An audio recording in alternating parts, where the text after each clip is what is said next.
Hola, Queens. It's your girl, Queen T here, and welcome to my channel, Queen T Productions. I'm the CEO, I'm the founder, I'm your host. If you're tuning in for part 2 of God, Where's My Husband? Stop Lying. Last week, if you watched my video, we were talking about not lying to Bay about your hobbies. Today, we're going to be talking about don't neglect your boundaries when your new bae, boo, or beau come in your life. Whoever you calling him, whoever Zaddy is in your life, I don't need to know that.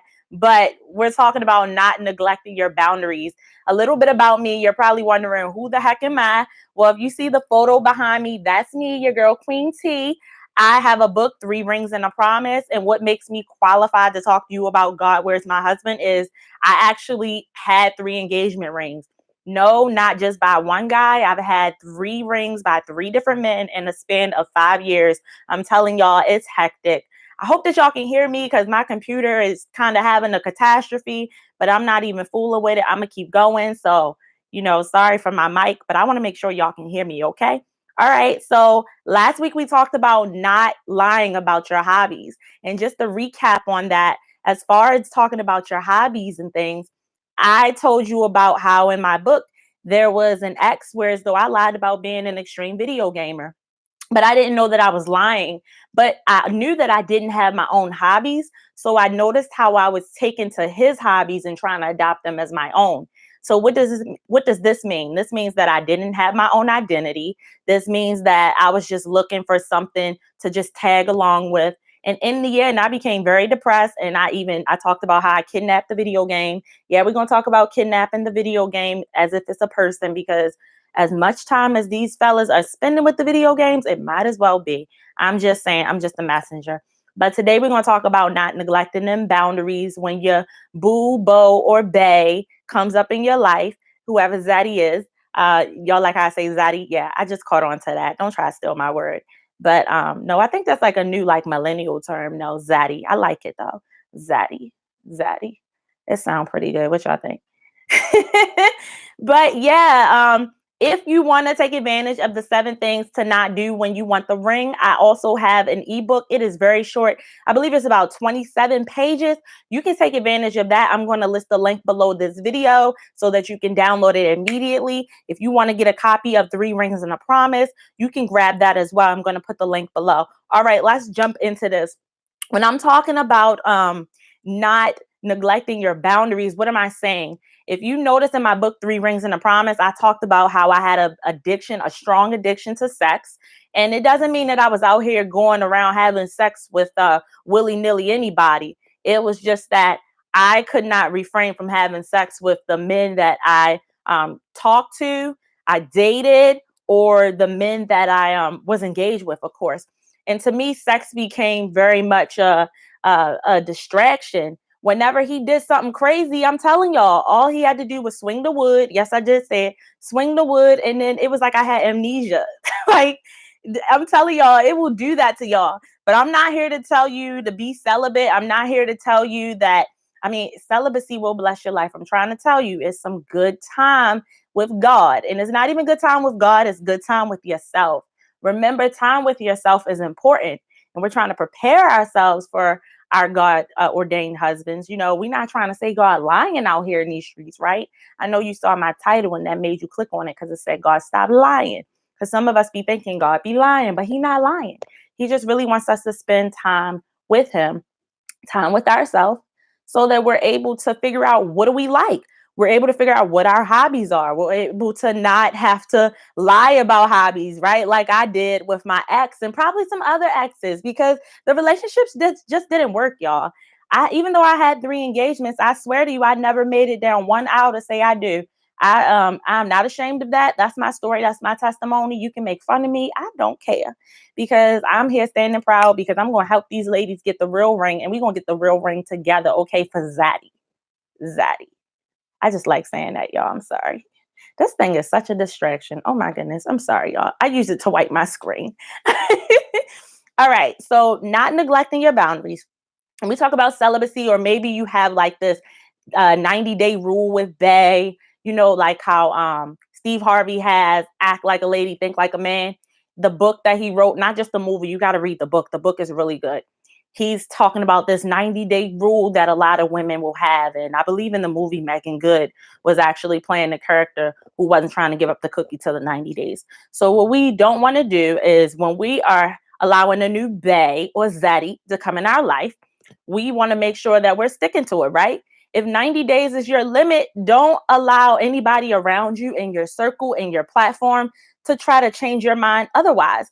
I was dating a guy, and a couple of my family members and my friends were like, "Hey, did you give it up to him?"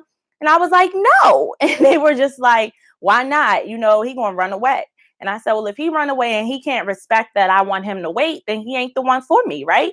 So you just got to remember that you have to stand firm in what you believe, because once you start neglecting something that you felt very affirmed in, you're going to start feeling kind of shaky. You're going to not recognize yourself. You're going to look in the mirror, things just going to go crazy. I'm not necessarily saying that this is going to make or break the relationship, but one of the things you don't want to lose when you're in a relationship or dating a new guy is you don't want to lose yourself. You don't want to lose confidence in yourself. You don't want to lose respect in yourself. Because once you lose respect and confidence in yourself, other people going to lose respect and confidence in you. So you are a reflection of what other people see. I'm telling you, as long as you are confident and affirmed in what you want to do, everybody else has no choice but to respect it no matter what they think. And they will fall back and leave you alone. Now, another thing about not neglecting your boundaries is, I talk about this in 7 Things to Not Do When You Want the Ring. Make sure you cop that in the link below. Don't lie to me, y'all. Don't lie to me. You want to make sure that if you're a person that's, maybe you grew up with a parent who was a drinker, a smoker, or who abused drugs, and you saw how it like tormented your life and your mind. Maybe you had a parent who was a drug dealer, or who just was in that atmosphere or environment, and you just saw like what it did to your childhood. And you grew up basically saying like, I never want to date somebody that's like in this industry. I never want to date somebody that's an extreme drinker or extreme smoker. I never want to date somebody that's a drug dealer. In my book, 3 Rings and a Promise, I talk about in my childhood how it's out there. I put that my dad, because he served his time. I don't mind saying it. He actually served his time to the community. And my dad, I said the community. That is how they put it nowadays. But he served his time in prison. So he is a free man, and he is actually a changed, completely different man. You know how like those guys, they go to jail and then you be like, oh, they only acting like that because they in jail because they want to come home. No, my daddy been home for over 10 years and he's been a different man ever since he came home.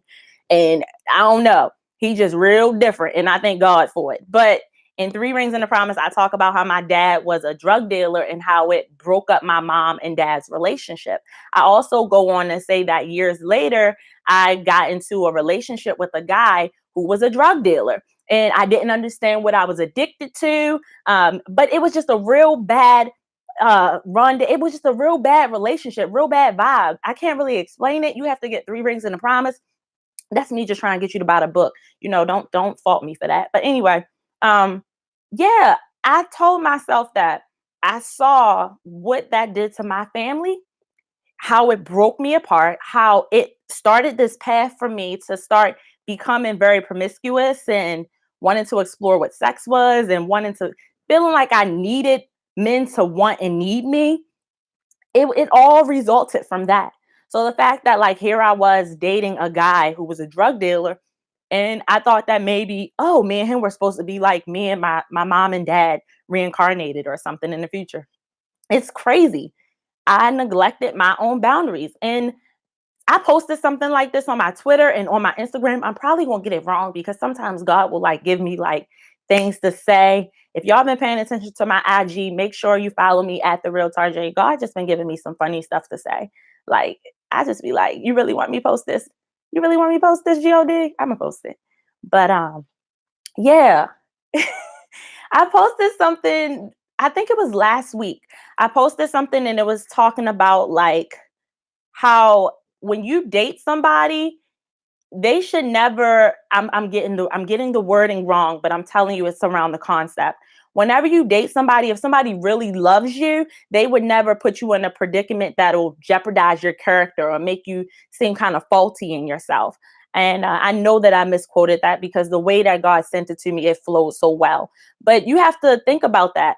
When you neglect your boundaries for somebody and you're dating this person and time is going on and you feeling like you just don't feel like yourself. You feel like your character kind of faulty. You feel like every time you look over your right shoulder for real, like it's something just ain't right. That means that you probably neglected a boundary or you just don't have peace in your mind and your environment dating this person. And sometimes we're like, oh, it'll go away as time goes on. It will never go away. I'm trying to tell you, it will never go away.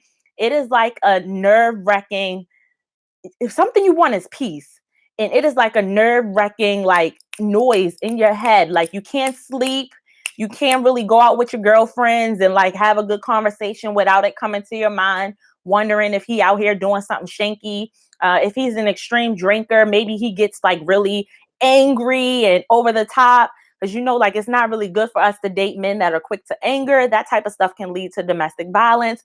Maybe he's a smoker, and there are people out here that's out here doing the I'm going to get it wrong.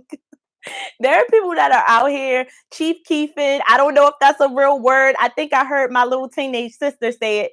But there are people out here smoking and whatnot on pipes, pots, and whatever they want to smoke on. When I see that marijuana is legal in some states, that's all cool. But a woman like me, I don't want no smoker. I don't want it because I think your breath stink. Like, you're going to take it how it is. But that's my boundary. That don't have to be your boundary. Maybe you're not in a position where as though they don't give you drug tests and things like that. And it makes you happy. I think no difference of you. However, for those women out there who would prefer not to date a smoker, a drinker, a guy that is a drug abuser or drug user, don't do it. Those are not things that you're putting yourself in a box with, okay? Something like, I don't know, maybe something like cigarettes and marijuana, that can be something easy for a person to get off of. Because I also mentioned in Three Rings and a Promise, when I was a teenager and in my early years of college, I actually smoked marijuana. Not on a regular, but if a friend had it and asked me if I wanted to hit it, I did. I just felt like it was something cool to do.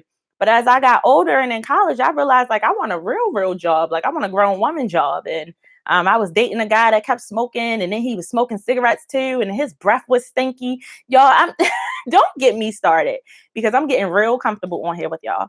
But yeah, number one, I was talking about not lying to Bay about your hobbies, because you just shouldn't lie about your hobbies. You should have your own hobbies, in fact, before you even allow a Bay to come into your life.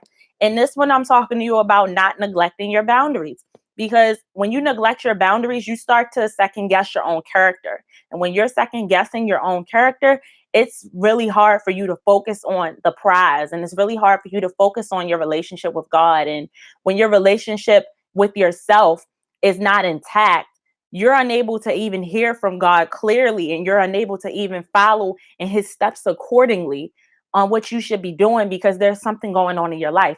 And I'm going to tell you, sis, more than likely it's the bae, boo, or beau that's in your life. Something about him ain't right. This one girl told me, you always not going to have peace until you know. That is a lie from the pit of hell. There are women, I'm not married, but there are women who are married, and when they dated their husbands before they were actually married, they had peace. That doesn't mean that, oh, they're not going to have like issues in their marriage, because I just don't believe that a marriage is perfect. I believe that it goes through some struggles. It does. But in order to have like your God ordained husband, I think that there's just this peace of God that comes from it. Just like spending time with God, there's this peace in knowing that he's with you. You should have that same peace when you're dating the man that comes into your life. And that is why it is important to not neglect your boundaries. So that is part 2 of this. I'm just going to tell y'all some additional information on how you can like catch up with me and check in on me. Make sure you follow me on IG and at Twitter at The Real Tarjed. You can also cop my book, 3 Rings and a Promise, on Amazon. The link is below. Make sure you download 7 Things to Not Do When You Want the Ring, so you can get the other 5 things that you shouldn't do immediately. And you don't have to wait for me to post this. If y'all know, I had Tense Tuesdays, but I wasn't really good at posting on a Tuesday. So I have this thing called Just Post It on a Day. So I'm doing pretty good. I posted the last one last week. I believe it was about 9 days ago or something like that, right? Like 9 or 10 days ago. But guess what? It's 2 in 1 month, so I'm doing good. So I appreciate the love that y'all sending me. Make sure you subscribe to my channel. Make sure you share it with your girlfriend, share it with the king, share it with the queen. Just show me some love, y'all. Comment if what I'm saying is making sense. If not, tell me I need to shut up. Seriously, I just want some type of love, even if you're trolling on my page, okay? And last but not least, I want to tell you about the Her Story Conference. If you in the DMV area, come holla at me. Her Story Conference hosted by SOG Ministry, also known as Sisterhood of God. It's ran by my sister, Renee Beltran. She's doing awesome things. She is the author of Her Story. Literally, the book is called Her Story. She took advantage of rewriting the stories of all the women in the Bible. So she has a volume 1 and she's going to have a volume 2 that's dropping very soon. Her Story Conference is going to take place in Columbia, Maryland next Saturday, June 22nd from 10 a.m. to 6 p.m. It's like an 8-hour gap, right? So I can't talk for 8 hours straight, or maybe I can. I don't know. But it won't be just me, I promise. You'll see other people there, like first and foremost, my business partner, Anastasia, the life coach, who is the author of Dweller in the Valley, Wounds of an Emerging Queen. You'll see people like Charlize Johnson, who is the vessel of Act Like a Lady, Think Like God. It's just a lot going on. So you want to make sure that you're in the building. I will list the link below on how you can get tickets to that and how you can come hear me talk about my story. You can come hear other queens talk about theirs, because you never know. Maybe some of these testimonies will help you get through the trial or tribulation that you're facing in your life. Whatever it is, queen, I hope that you're able to see me. Until then, I will see you with part 3 of God, Where's My Husband? Stop Lying to Me. Okay? Make sure that y'all click on those links and subscribe. Show me some love. Take care, y'all. Mwah.